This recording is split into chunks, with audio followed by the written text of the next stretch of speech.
Welcome to our 5 on 5. We're pleased to be joined by New York Times bestselling author of High Treason, Robert J. Groden. Robert, thanks for coming in. Appreciate it. Thank you. So you are one of the world's foremost authorities on the John F. Kennedy assassination.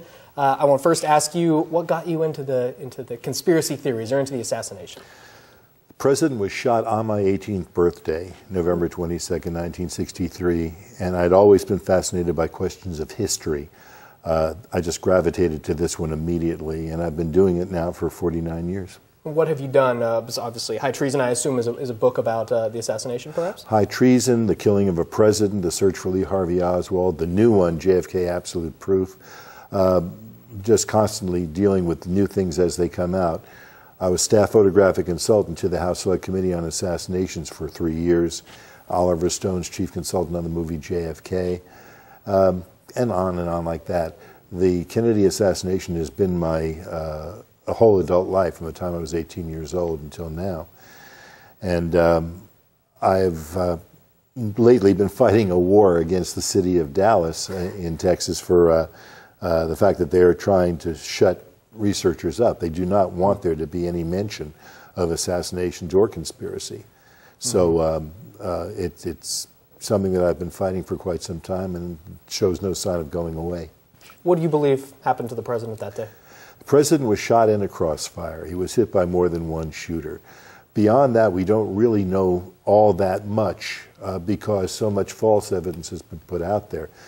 What I do know is that when I worked for the House Assassinations Committee, I actually interviewed the Dallas doctors.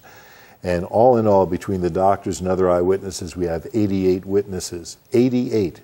Every one of which said the president was shot from the right front. Of course, the Texas School Book Depository, where Lee Harvey Oswald was supposed to be shooting from, was behind and to the right. So we do have a serious problem with the legitimacy of the evidence itself. And you're participating in a forum here at the Medford Library tomorrow at 4 p.m. and also again at 7 p.m. on the first floor of the Medford Library. What are you going to be talking about? What are you going to be focusing on? It's going to be an audio-visual presentation, and I'm going to present stuff from my new book, JFK, the Absolute Proof, stuff I have not released before because when I worked for the government, I was under a non-disclosure agreement, which has just been ruled unenforceable. So I can release some of that new stuff now. But the idea is to bring the issues of the assassination to life for the audience, that they can see for themselves what actually did happen. And we'll have questions and answers afterward. But anyone who's interested in learning about the assassination or the issues or seeing the history of it for themselves should come. It's free. There's no charge for it. That's fantastic. Yeah. Very cool. All right, we're going to take a quick break. We'll have much more in a moment. Stay with us. Welcome back to our 5 on 5. We're again talking to New York Times bestselling author Robert J. Groden, talking about the John F. Kennedy assassination. Do you think in your lifetime we'll have a definitive answer on this?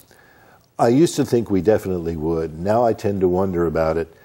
There's so much false evidence put out there on both sides of the issue that it gets more and more confusing. People who want to learn just get so confused they just walk away from it sometimes. I've made it my point in life, my goal in life, to try to get the truth out there and keep it as straight as possible for whoever wants to know. And the Warren Commission report has never been released, correct? And will that ever happen? The Warren Commission report was released, but their files, their working papers and like that have been withheld for a minimum of 75 years. That's 26 years from now.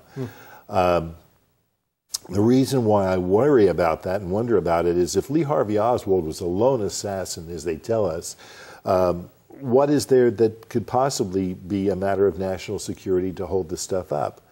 The way the law is written now, the stuff would not be released until 75 years after the release of the Warren Report, which was just September of 1964. And the thing is this, it's either that or until the death of the last remaining Kennedy child, whichever occurs last. So it's a minimum of 2039. Wow, incredible. Okay, and going back, I want to ask you again about Dallas. You say you've been, was it arrested or cited how many times now? I have been ticketed 83 times total, and I've been thrown in jail twice. What have they told you? Well, that's just it. They keep making stuff up as they go along. The last time they threw me in jail for vending without a permit in an area under control of the Parks Department. Two problems. Permits don't exist. They're not necessary. The law says that you don't need them to do it. That's number one. Number two, Dealey Plaza is not under control of the Parks Department. Never was, probably never will be. It's a federal landmark. Interesting. So it was thrown out of court. This particular charge was thrown out of court 3 times, and I'm now suing the city of Dallas for false arrest. Incredible. Okay, and again, you're here in town tomorrow speaking at the Medford Public Library at 4 p.m. and 7 p.m. The event is free, sponsored by the JFK exhibit in the Medford Center. Robert, great to meet you. Thanks so much for coming in. Thank you so much. Thank you. Our pleasure. Stay with us. We'll be right back.